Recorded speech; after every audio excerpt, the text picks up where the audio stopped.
राम जय राम जय जय राम, श्री राम जय राम जय जय राम, श्री राम जय राम जय जय राम, श्री राम जय राम जय जय राम, श्री राम जय राम जय जय राम, श्री राम जय राम जय जय राम, श्री राम जय राम जय जय राम, श्री राम जय राम जय जय राम, श्री राम जय राम जय जय राम,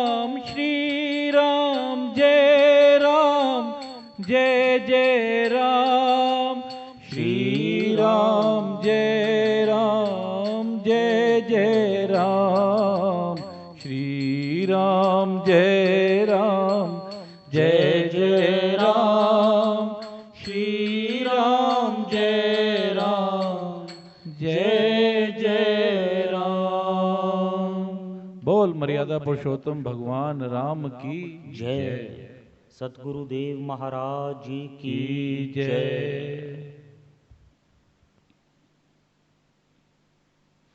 राम जी की आज्ञा से सुग्रीव की सारी वानर सेना वानरों भालुओं सहित गरजते बरसते हुए सागर के तट पर इकट्ठी हो गई। पूरी सेना के अंदर जोश है और समुद्र के पास आकर सभी सेना एक साथ खड़ी है और भगवान श्री राम के मुख की ओर देख रखी है। हे प्रभु, इतनी विशाल भव्य सेना, लाखों करोड़ों बंदर, भालू, रीछ और ये 100 योजन का सागर और उस पार लंका, ये कैसे पार होगी? सबके मन में, सबकी नजरों के अंदर एक यही सवाल है कि ये सागर कैसे पार होगा। पर आत्मविश्वास भी है कि प्रभु राम तो भव सागर को पार करने वाले हैं, तो ये सागर क्या चीज है। यहां पर समुद्र के तट पर सारी सेना अपना डेरा लगाती है और जैसे ही सेना समुद्र तट पर आ चुकी है, ये बात लंका में भी पहुंचती है। लंका के अंदर हर तरफ शोर मच जाता है कि श्री राम अपनी सेना सहित समुद्र के तट पर आ पहुंचे हैं। लंकावासी भयभीत हैं कि एक वानर आकर समस्त लंका को जलाकर चला गया। अगर वो सभी वानर यहां पर आ जाएंगे, श्री राम यहां पर आ जाएंगे, तब लंका का क्या बनेगा। मंदोदरी रावण को समझाती है, हे प्राणनाथ, जिसे आप अपना शत्रु मान रहे हैं वो कोई शत्रु नहीं है। अरे वो तो सबके मित्र हैं, सब पर कृपा करने वाले हैं। आप मेरी प्रार्थना जानकर आप भवानी सीता को आदर सहित श्री राम को लौटा दें। दोनों हाथ जोड़कर उनसे अपनी भूल की क्षमा मांग लें। मैं जानती हूं वो बड़े दयालु हैं, कृपा निधान हैं, वो शरण में आए को क्षमा करने वाले हैं। निश्चित तौर पे वो आपकी भी भूल को क्षमा कर देंगे। और आप तो महान राजा हैं, आप भगवान शिव के भक्त हैं। बहुतों बार आपने कैलाश सहित भगवान शिव को अपनी भुजाओं पर उठाया है। वो आपकी इस बात को जानते होंगे। आप अपनी भूल की क्षमा मांग लें, वो प्रभु आपको क्षमा कर देंगे और हमारे सारे राक्षस कुल का कल्याण हो जाएगा। अन्यथा श्री राम से शत्रुता का अर्थ यही है कि समस्त कुल सहित हमारा नाश। आज रावण पत्नी मंदोदरी के मुख से शत्रु की प्रशंसा सुनकर बहुत क्रोधित होता है, अपने क्रोध को हंसकर टालता है कि तुम लगता है मेरे वैभव को नहीं जानती, तुम मंदोदरी भूल गई हो, मैं लंकेश हूं, मैंने अपने शीश को 10 बार काट के महादेव के चरणों में अर्पित किया है। मैंने कैलाश सहित भगवान शिव को अपनी इन्हीं भुजाओं के बल से उठाया है। ब्रह्मा जी से मैंने बहुत तरह के वरदान प्राप्त किए हैं, और ये तुच्छ मानव तो क्या चीज है, वो भी ऐसा मानव जो अपने ही देश से निकाल दिया गया हो, जिसे अपने ही परिवार ने बिना ही किसी कारण अपने कुल से निकाल दिया हो और वनवासी होकर दर दर भटक रहा है। जब वो अपने राज्य को ही अपने बल से नहीं ले पाया तो मुझसे वो कैसे युद्ध करेगा? तुम बिना बात की चिंता करती हो। मंदोदरी जान गई है कि अब हमारा समय अच्छा नहीं रहा, विधाता प्रतिकूल हो गए हैं, जो आज पतिदेव को यह बात समझ नहीं आ रही। दूसरी ओर जब सभा के अंदर सभी मंत्री इकट्ठे होते हैं, युद्ध के बारे में चर्चा होती है, सेना पहुंच चुकी है, सागर लांघने वाला है। आज रावण अपने सभापतियों से पूछता है कि मुझे क्या करना चाहिए। अब जिसके सभापति सब झूठी प्रशंसा करने वाले हों, उसका भी नाश निश्चित है। जिसके मित्र, जिसके साथी, जिसके सहायक सलाहकार चापलूस हों, तो समझ लेना चाहिए कि आपका नाश निश्चित है। कबीर जी कहते हैं, निंदक नीरे राखिए, आंगन कुटी छबाए, बिन माटी बिन तेल के निर्मल काया बनाए। और यहां पर जो सभी मंत्री हैं, हे लंकेश, किस बात का विचार करना और किस बात की चर्चा करना? अरे वो क्या 100 योजन का समुंदर लाग जाएंगे? उनमें तो एक ही वानर था जो किसी प्रकार समुंदर को लांग गया। इतनी बड़ी सेना को वो कैसे समुद्र के पार ले आएगा? और अगर वो आ भी गए तो वानर, रीछ, भालू तो हम राक्षसों का भोजन हैं। अगर किसी प्रकार वो उस समुद्र को कूदते लांगते यहां पहुंच भी गए तो हमारे कई दिनों के भोजन की व्यवस्था हो जाएगी। राक्षसों का तो भोजन ही पशु हैं, पक्षी हैं और मानव है, तो ये क्या चीज है? स्वयं अपने मौत की मुख के अंदर दौड़े चले आएंगे। सब रावण को बहुत तरह से चढ़ा बढ़ाकर बताते हैं। रावण को रावण की वीरता की कथा सुना सुना कर ही उसके अभिमान को और बढ़ा रहे हैं, मानो अपने राजा के मुख पर उसकी झूठी प्रशंसा करके उसके अभिमान को बढ़ा रहे हैं। आज रावण का भाई, महाज्ञानी श्री राम का भक्त विभीषण अपने भाई को समझा रहा है, भैया आप इन सब की बातों में मत आओ। आप नहीं जानते, एक वानर आकर सारी लंका को जलाकर चला गया। हम सब वहीं थे, ये मंत्रीगण भी वही थे, स्वयं आप भी यहीं थे। हम उसको रोक नहीं पाए। एक एक क्षण के अंदर रावण का एक एक महल लंका का जलता हुआ नजर आया और हम उसको पकड़ भी नहीं पाए। और देवी सीता जो माया है, जो भवानी है, जगत जननी है, भैया आपके द्वारा जो ये पाप कर्म हुआ है, आपको उसकी क्षमा मांगनी चाहिए और बिना कारण के ही युद्ध मोल लेना चाहिए। यही राजनीति है। अगर किसी बातचीत द्वारा शत्रु से संधि हो सकती है तो किस बात के लिए इतना लहूलुहान करना? मेरी आपसे यही विनती है, श्री राम कोई साधारण मनुष्य नहीं है। श्री राम कोई साधारण मनुष्य नहीं है। हनुमान जी कोई साधारण वानर नहीं है। जिसको आप वानर कह रहे हो और जिन्हें आप साधारण मनुष्य कह रहे हो, वो साक्षात श्री हरि ब्रह्म हैं और नर लीला के कारण ही इस धरा पर राम रूप लेकर आए हैं। संतों की रक्षा के लिए, दुष्टों का नाश करने के लिए ही आज श्री हरि ने इस धरा पर अवतार लिया है। आप हाथ जोड़कर माँ भवानी को, उनको लौटाकर क्षमा मांग लें, इसी में ही हमारे सारे राक्षस कुल का कल्याण है। अपने भाई के मुख से बार बार अपने शत्रु के लिए श्री सुन के आज रावण क्रोधित हो जाता है।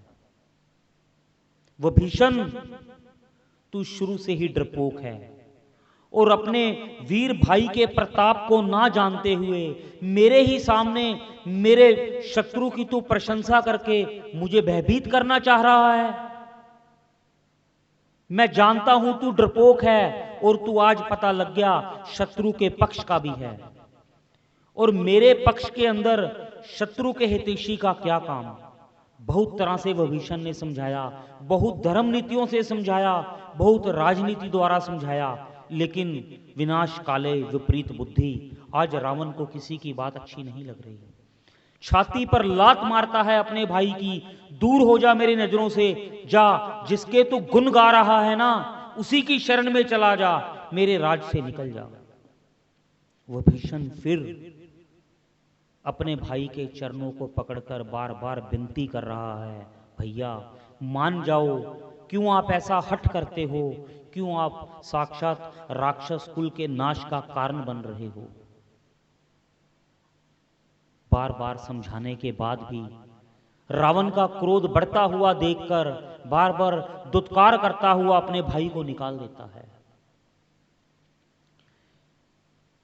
जैसे ही वह भीषण लंका को छोड़ने का निर्णय करता है कि अब समय आ गया कि मैं अपने ज्ञान द्वारा अपने भाई को सही मार्ग पर नहीं लेके आ सका। मैंने बहुत तरह से प्रयत्न किया प्रभु कि मेरे कुल की लाज बच जाए, मेरे कुल के, राक्षस कुल के प्राण बच जाएं, परंतु आज मैं उसमें सफल नहीं हुआ। बहुत तरह से शोक करता हुआ आज वह भीषण सोचता है कि मैं श्री राम की शरण में चला जाता हूं, मैं प्रभु राम के चरणों में जाकर अपना मस्तक झुकाऊंगा और वो दयालु मुझे अपनी शरण में ले लेंगे। बहुत से पापियों का उन्होंने पाप देखकर भी उन पर कृपा बरसाकर उनको क्षमा कर दिया, पतितों को पावन कर दिया।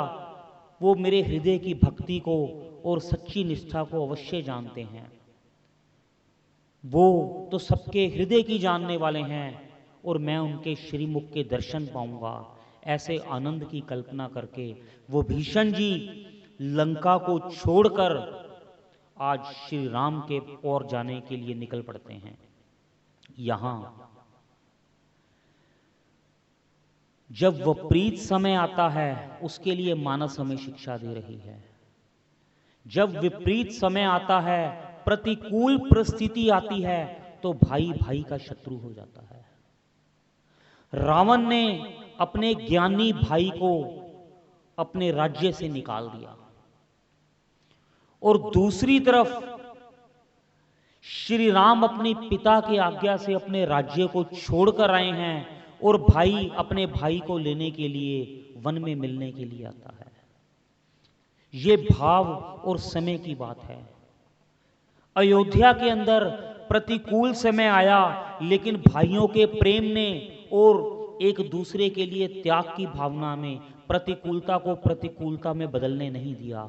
और यहां पर रावण हर तरफ से समर्थ है, शक्तिशाली है, और जब बुरा वक्त आता है तो उसे भाई ही अपना शत्रु लगने चला जाता है। भाई को शत्रु समझने लग गया और भाई को लात मार के निकाल दिया। और यहां से विभीषण नहीं गया, यहां से कोई संत नहीं गया उसको छोड़कर, यहां से रावण का भाग्य ही उसको छोड़कर चला गया।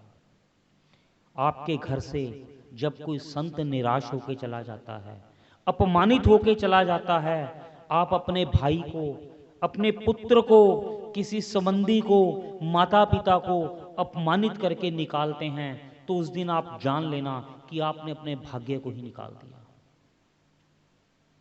आपने अपने भाग्य को ही लात मार दी। विभीषण जी बड़ी मन के अंदर शुभ कामना के साथ श्री राम नाम का ध्यान करते हुए मन के अंदर, और मन में बड़ी खुशी लेकर आज श्री राम जी के पास जा रहे हैं। उमा संत की यही बड़ाई, मंद करत तो करई भलाई। चाहे रावण ने कितना ही उनको बुरा भला कहा, लेकिन आज भी विभीषण अपने भाई के लिए बुरा नहीं सोच रहे। आज भी दिल से उसको आशीष ही देते हैं, किसी प्रकार तेरे को सद्बुद्धि आ जाए और तू ठीक हो जाए। विभीषण जी समुद्र को लांघकर आज उस तरफ पहुंचते हैं, सुग्रीव से मिलते हैं, हनुमान जी से मिलते हैं, अपनी सारी व्यथा बता रहे हैं और श्री राम के दर्शनों के लिए उत्सुक हैं। हनुमान जी प्रेम सहित विभीषण जी को श्री राम के सम्मुख लेके आते हैं। श्री राम के दर्शन करते ही विभीषण जी दंडवत होकर राम प्रभु जी के चरणों में लेट जाते हैं। कोटि विप्रवद लाग ही जाही, आए शरण तजी नाही ताहू। हो कोटि विप्रवद लाग ही जाहू, आए शरण तजऊ नहीं ताहू। राम सिया राम सिया राम जय जय राम। राम सिया राम जय जय राम। हो सन्मुख होई जीव मोहि जब ही, जन्म कोटि अदनास ही तब ही। राम सिया राम जय जय राम। राम सिया राम जय जय राम। मेरे प्रभु राम का ये प्रण है कि कोटि तरह के जो संतों का, साधुओं का वध करने पर भी मेरी शरण में आ जाता है, मैं उसके सब पापों को हर लेता हूं और उसको पावन बना देता हूं। आज श्री राम विभीषण का हृदय से लगाकर स्वागत करते हैं, सिर पर हाथ धरकर उससे अपनी मित्रता स्वीकार करते हैं। विभीषण जी प्रभु राम के चरणों के अंदर अपने नित्य अश्रु बहा रहे हैं और सोच रहे हैं कि कितने कृपालु मेरे प्रभु हैं। इतने जन्मों से मैं इनके दर्शन के लिए तड़प रहा था, आज प्रभु ने मुझ पर कृपा की और मुझ जैसे पापी को भी अपनी शरण में स्वीकार कर लिया। निर्मल मन जन सो मोहि पावा, मोहे कपट छल छिद्र न भावा। जो भी निर्मल मन द्वारा मन के अंदर छल कपट को त्याग कर मेरे प्रभु राम की शरण में जाता है, प्रभु उसको हृदय से लगाकर स्वीकार करते हैं। ऐसा भाव विभीषण जी अपने आप को बहुत तरह से पापी बता रहे हैं। मैं राक्षस हूँ हे प्रभु, मैं स्वभाव से ही जड़ बुद्धि का हूँ, मैं रावण का भाई हूँ। मेरे कुल ने कौन कौन से कुकर्म नहीं किए, किस प्रकार अपना मुख मैं आपको दिखाऊं प्रभु, किस प्रकार मैं आपके श्रीमुख के दर्शन करूं। मैं अपना मन हरि सो जोर्यो, हरि सो जोर्यो, सभन सो तोर्यो। मैं जहाँ जहाँ जाऊं तुम्हारी सेवा, तुम सा ठाकुर और न देवा। मैं जहाँ जहाँ जाऊं तुम्हारी सेवा, तुम सा ठाकुर और न देवा। साची प्रीत जो तुम संग जोड़ी, तुम संग जोड़ी, हो सब संग तोड़ी।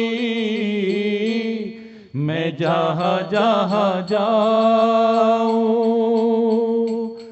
तुम्हारी सेवा,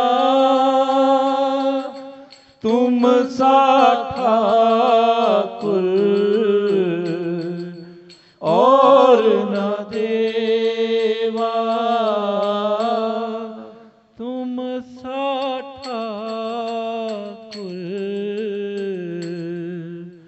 और न देवा।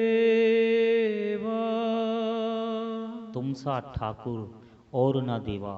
श्री राम जैसा कौन है जो सच्चे मन से श्री राम की शरण में चला जाता है। भगवान उसको बिना ही उसके पाप देखे हुए अपनी शरण में ले लेते हैं और अपने हृदय से लगा लेते हैं। महाराज जी ने कहा है, मात पिता बांधव सुत दारा, धन जन साजन सखा प्यारा, अंत काल दे सके ना सहारा, राम नाम तेरा तारन हारा। आज भगवान विभीषण जी से कह रहे हैं कि मेरा स्वभाव ही है कि मैं शरणागत का पालक हूं। जो जीव सब मद मोह त्याग छोड़कर मेरी शरण में आ जाता है, मैं उसको साधु पुरुष बना देता हूं। जो मुझ में ही अपनी माता पिता बांधव सुत पुत्र सब मुझको ही जानता है और सभी रिश्ते नाते मेरे संग जोड़ लेता है, उसके योग और क्षेम का उत्तरदायित्व मैं अपने ऊपर ले लेता हूं। ऐसे दयालु श्री राम जी हैं। श्री राम विभीषण जी के आज गुण गा रहे हैं। हे लंकेश, आज श्री राम विभीषण जी को लंकेश कहकर संबोधित करते हैं। सभी बड़े आश्चर्य से देख रहे हैं। लंकेश तो लंकापति रावण है, यहां पर कौन लंकेश है? भगवान मंद मंद मुस्कुराहट अपने मुखारबिंद से खिला रहे हैं और कह रहे हैं, विभीषण जी मैं आपको ही लंकेश कह रहा हूं।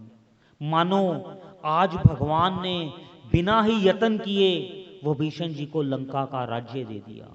जो राज्य रावण ने बहुत तरह से शीश देकर भगवान शिव से प्राप्त किया, वो बिना ही यत्न के आज श्री राम वही लंका, सोने की लंका विभीषण जी को ऐसे ही दे रहे हैं।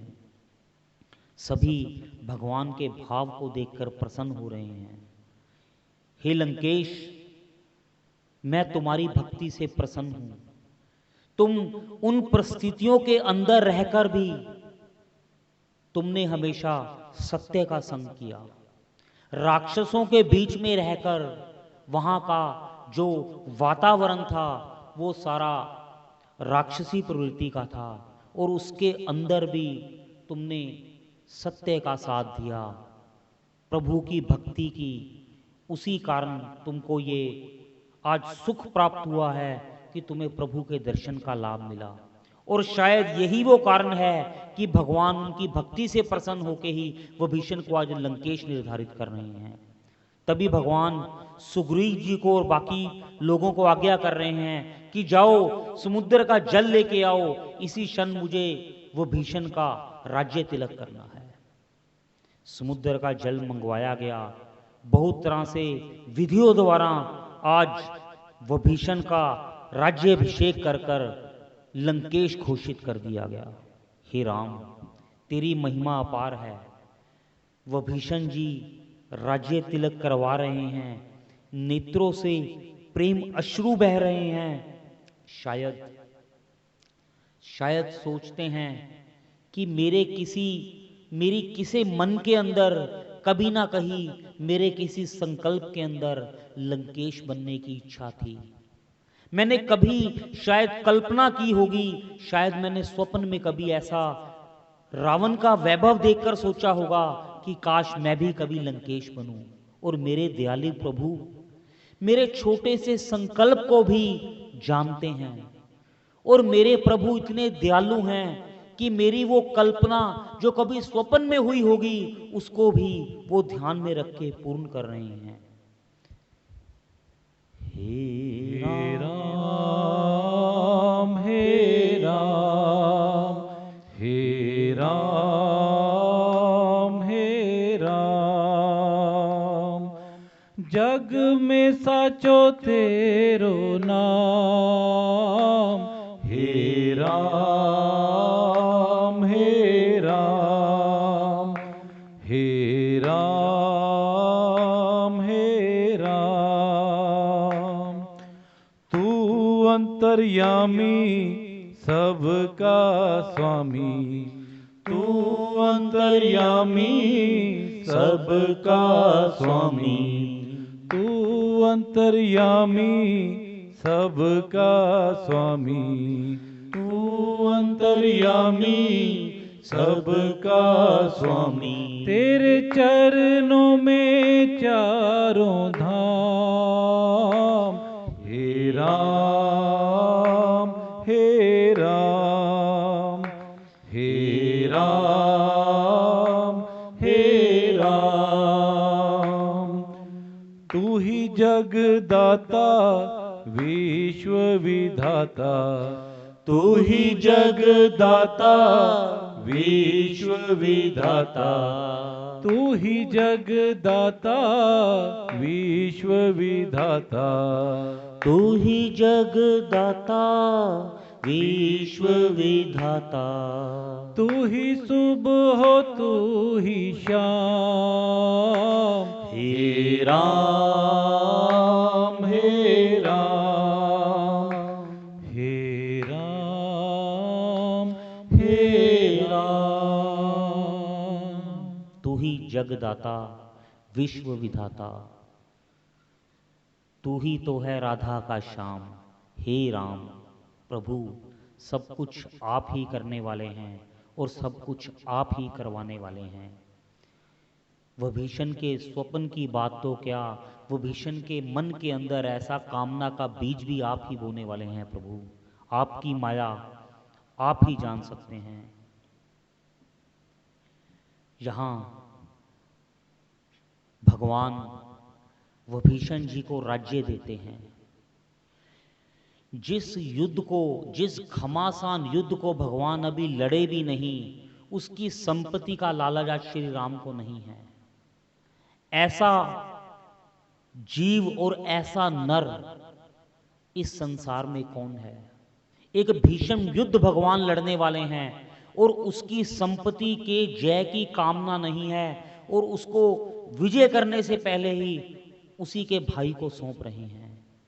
अर्थात मुझे सिर्फ धर्म की रक्षा करनी है, मुझे संपत्ति और वैभव से कोई लेना देना नहीं। अपने राज्य को छोड़ाए भाई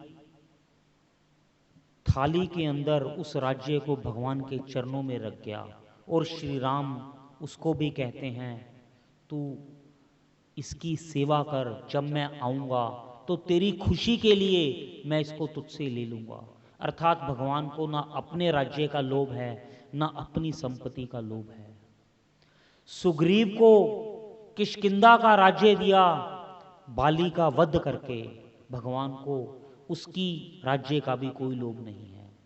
ऐसे प्रभु जो इस धरा पर केवल संतों को सुख देने के लिए, दुष्टों का नाश करने के लिए, और भक्तों पर, जो भक्तों पर भगवान को याद करते हैं, हृदय से भगवान को पूजते हैं और अपने नेत्रों से भगवान के दर्शनों का लाभ लेना चाहते हैं, ऐसे सब जीवों पर भगवान कृपा करने के लिए आज नर रूप धारण करके इस धरा पर आए हुए हैं।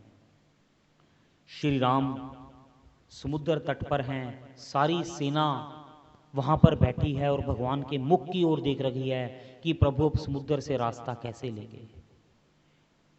तभी विभीषण जी श्री राम से कहते हैं कि जो ये सागर है इस पर आपके पूर्वजों ने बड़ी कृपा की हुई है।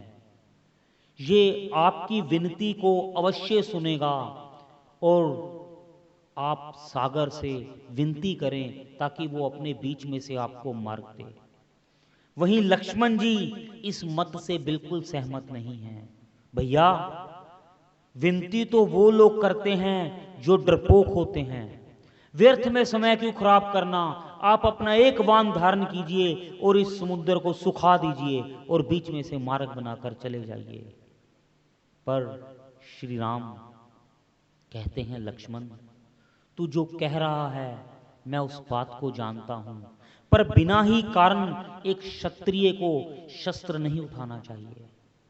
यहां भगवान हमें एक संदेश दे रहे हैं, आप में कितना भी बल हो, आप कितने भी शक्तिशाली हो, जहां बातचीत द्वारा मसला सुलझ सकता है वहां पर झगड़ा नहीं करना चाहिए।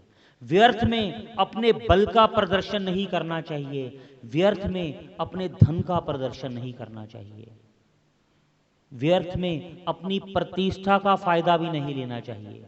जहां बातचीत द्वारा, सलाह द्वारा, आपस में विचार करके संकट सुलझ सकता है तो सबसे पहले उसी तरह ही सुलझाना चाहिए।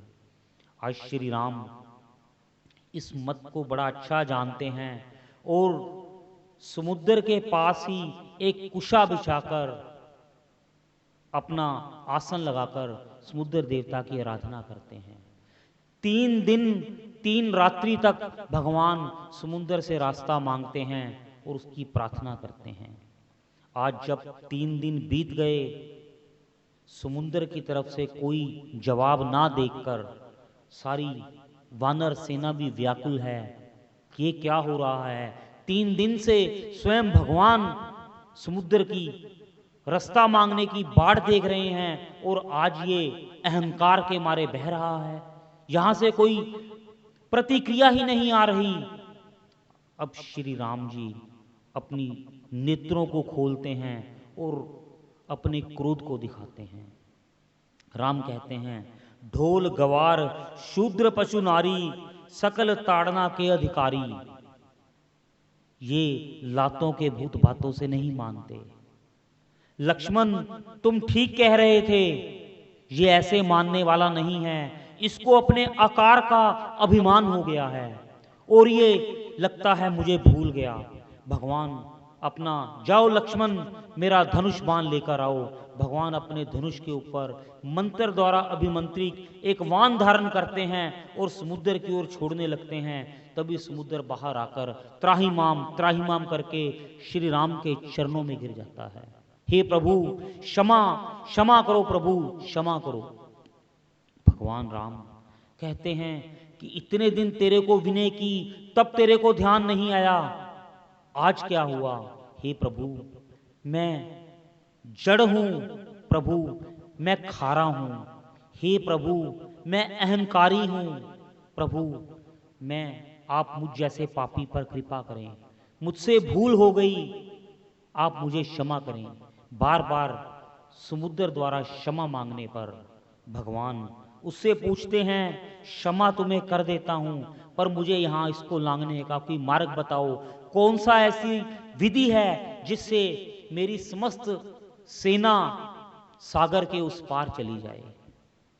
तब समुद्र देवता कहते हैं कि आपकी सेना के अंदर 2 वानर हैं, नल और नील, जो विश्वकर्मा के पुत्र हैं। उनको ऋषि का वरदान है कि इनके द्वारा कोई भी वस्तु अगर समुद्र में फेंकी जाएगी तो समुद्र का जल उसको डुबोएगा नहीं। वो विश्वकर्मा के पुत्र हैं और सेतु निर्माण के अंदर बड़े प्रवीण हैं। आप उनके द्वारा समुद्र के अंदर पत्थर डालिए और ये सेतु का निर्माण करेंगे प्रभु। ऐसा सेतु बनेगा सागर के ऊपर जो पूरे संसार के अंदर एक उदाहरण बनकर रह जाएगा प्रभु, और आपके यश की महिमा संसार गाएगा। समुद्र से रास्ता जानकर नल नील से पूछते हैं, वो बताते हैं प्रभु ऐसा ही है। और अब भगवान राम सागर से पूछते हैं, जिस वान को मैंने धारण कर लिया अब वो निष्फल नहीं जा सकता, तुम बताओ मैं इसको किस दिशा में छोड़ूं। तब समुद्र के कहने पर श्री राम उसको उत्तर दिशा में छोड़ते हैं। वहां पर कुछ पापी मनुष्य रहते हैं, उनका उस वान से नाश हो जाएगा। तभी श्री राम नल नील को समुद्र में सेतु बांधने की आज्ञा देते हैं। सभी वानर सेना आज इकट्ठी होकर बड़े बड़े पत्थर, पहाड़, वृक्ष तोड़ तोड़ कर ला रही है और कभी बड़े बड़े पत्थर समुद्र में फेंके जा रहे हैं। नल और नील आगे लगकर उसको वृक्षों की टहनियों द्वारा बांध रहे हैं, पत्थर से पत्थर जोड़कर हैं, और समुद्र देवता भी अपनी विनय द्वारा उन पत्थरों को एक साथ जोड़ रहा है। अर्थात समुद्र की लहरें शांत हैं और जैसे स्वयं पत्थरों को जुड़ने का मार्ग दे रही हैं। श्री राम की कृपा से सब काम हो रहा है। श्री राम की कृपा से सब काम हो। सभी वानर कह रहे हैं, प्रभु ये हमारी महिमा नहीं, ये श्री राम जी आपकी महिमा है। कृपा से सब काम हो रहा है। करते हो तुम ही भगवन, मेरा नाम हो रहा है। करते हो तुम ही भगवन, मेरा नाम हो रहा है। श्री राम की कृपा से सब काम हो रहा है। पतवार के बिना ही मेरी नाव चल रही है। पतवार के बिना ही मेरी नाव चल रही है। हैरान है ज़माना, मंजिल भी मिल रही है। हैरान है ज़माना, मंजिल भी मिल रही है। करता नहीं मैं कुछ भी, सब काम हो रहा है। करता नहीं मैं कुछ भी, सब काम हो रहा है। करते हो तुम ही भगवन, मेरा नाम हो रहा है। श्री राम की कृपा से सब काम हो रहा है। सब काम हो रहा है। ये श्री राम की ही कृपा है कि सागर हाथ जोड़कर प्रभु से विनय कर रहा है। ये श्री राम की ही कृपा है कि वानर बड़े बड़े पहाड़ों को उठाकर लाकर समुद्र में फेंक रहे हैं और सेतु बंधन कर रहे हैं।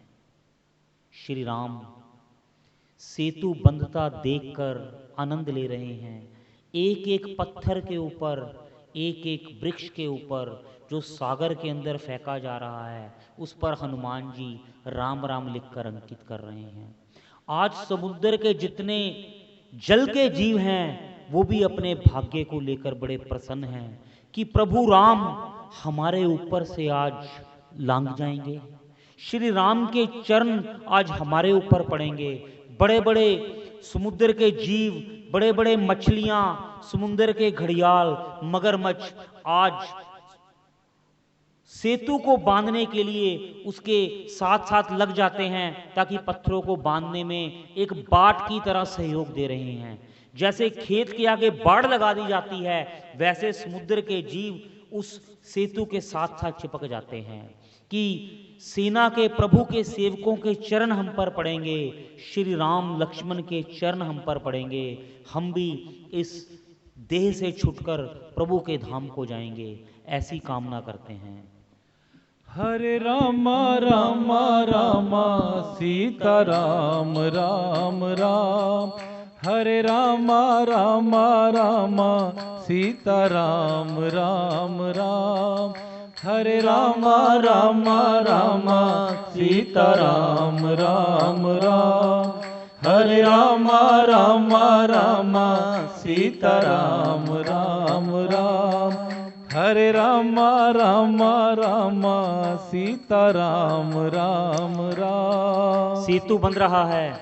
हरे रामा रामा रामा सीता राम राम राम, श्री राम की सेना हरे देखते ही रामा देखते रामा सेतु निर्माण चल रहा सीता है राम और एक एक करके राम, लाखों करोड़ों हरे वानर रामा हरे रामा सीता राम राम राम ऐसा गाते हुए सारी सेना उस समुद्र को लांघकर दूसरी तरफ पहुंच गई। आज सारी वानर सेना समुद्र को लांघकर लंका में पहुंच गई है। हरे रामा रामा रामा सीता राम राम राम, हरे रामा रामा रामा सीता राम राम राम, हरे रामा रामा रामा सीता राम राम राम। लंका में हाहाकार मच गया कि श्री राम वानरों की सेना सहित लंका में आ गए हैं। सीता जी को जैसे ही इस खबर का पता चला बड़ी प्रसन्न होती हैं, मेरे प्रभु आ गए हैं, अब समय नहीं निकल रहा और वानर सेना गरज रही है। हरे रामा रामा रामा सीता राम राम राम, हरे रामा रामा रामा सीता राम राम राम, हरे रामा रामा रामा सीता राम राम राम। लंका के अंदर एक तरह का खौफ छा गया है। श्री राम अपनी सेना सहित समुद्र को लाग गए। एक राक्षसी कह रही है, क्या समुद्र हाथ जोड़कर श्री राम के सामने खड़ा हो गया? अरे सभी कहते हैं श्री राम कोई साधारण मनुष्य नहीं है, वो तो साक्षात श्री नारायण हैं, वो भगवान हैं और राक्षसों का नाश करने के लिए उन्होंने अवतार लिया है। लगता है अब हम सभी का विधवा होने का वक्त आ गया है। कुछ राम की महिमा का गुणगान कर रहे हैं, जो तामसी वृत्ति के हैं वो इस बात को सुनकर भयभीत हो रहे हैं। जो सात्विक गुणों वाले हैं वो श्री राम की महिमा को जानकर नाच नाच कर आनंद ले रहे हैं। सारा वायुमंडल श्री राम के वानर सेना द्वारा श्री राम में हो चुका है और वहीं पर आज मंदोदरी अपने पति रावण को फिर समझाती है, जिसे आप साधारण मनुष्य कह रहे हैं, समुद्र भी उसके आगे हाथ जोड़कर खड़ा हो गया। कभी ऐसा आपने कभी सुना है कि सागर हाथ जोड़कर खड़ा हो गया? रावण अंदर से तो आज भयभीत है, जान रहा है कि लगता है समय तो आ गया, पर आज अपने वो मनोबल को टूटने नहीं दे रहा। बहुत भयंकर नृत्य का आयोजन करता है। अपने महल की सबसे ऊंची छत के ऊपर जाकर वो आज वहां पर नृत्यांगनों को बुला रहा है और कह रहा है, उत्सव मनाओ, हम लोगों के लिए बहुत सारा भोजन हमारे द्वार पर खड़ा है, मेरे राक्षस वानरों का आहार करेंगे। आज रावण महल की छत के ऊपर बड़े भयंकर ढोल नगाड़े बज रहे हैं। ऐसी ध्वनि सुनकर श्री राम देख रहे हैं कि आज बहुत ही भयंकर काला बादल है, लगता है भयंकर बारिश होने वाली है। वो भीषण कहता है, प्रभु जो आपको काला बादल मेघ नजर रहा है, लग रहा है, वो लंकेश रावण का छत्र है। बिजली भी चमक रही है प्रभु, ये बिजली नहीं, ये मंदोदरी के कानों के कुंडल चमक रहे हैं। अर्थात आज वो भीषण लंकेश के वैभव की बात कर रहा है। अपनी सेना के मनोबल को बढ़ाने के लिए भगवान विभीषण जी की बात सुनकर मुस्कुरा रहे हैं मन ही मन। अपने धनुष को हाथ में पकड़ते हैं और बिना बाण के उसकी एक बार उसकी टंकार करते हैं। ना वायु चलती है, ना कोई तेज मेघ बरसता है, और रावण का मुकुट उसके सिर से गिर जाता है। मंदोदरी के कुंडल जमीन पर आकर गिर जाते हैं। घबरा जाते हैं, ये क्या हुआ, ये कोई अपशुगन हो रहा है। लेकिन रावण जान नहीं रहा, मन में भयभीत है, और इस बात को केवल राम ही जानते हैं। हरे रामा रामा रामा सीता राम राम राम, हरे रामा रामा रामा सीता राम राम राम, हरे रामा रामा रामा सीता राम राम राम, हरे रामा रामा रामा सीता राम राम राम, हरे रामा रामा रामा सीता राम राम राम, हरे रामा रामा रामा सीता राम राम राम। प्रभु राम सारी सेना सहित लंका के द्वार पर आज रात्रि विश्राम करते हैं। एक बार फिर श्री राम अपने एक दूत को संधि करने के लिए, ताकि एक बार फिर अपने शत्रु को उसके प्राण क्षमा करने के लिए आज अंगद जी को भेजते हैं। अंगद जी को शांति संदेश देकर लंकेश के पास भेजा जाता है। अंगद जी लंका में जाकर किस प्रकार रावण से शांति की वार्ता करते हैं, किस प्रकार अपने प्रभु राम की महिमा का गुणगान करते हैं और शत्रु के मनोबल को गिराते हैं, इसकी कथा हम कल करेंगे। श्री रामा रामा रामा सीता राम राम राम, हरे रामा रामा रामा सीता राम राम राम, हरे रामा रामा रामा सीता राम राम राम, हरे रामा रामा रामा सीता राम राम राम। बोल मर्यादा पुरुषोत्तम भगवान राम की जय।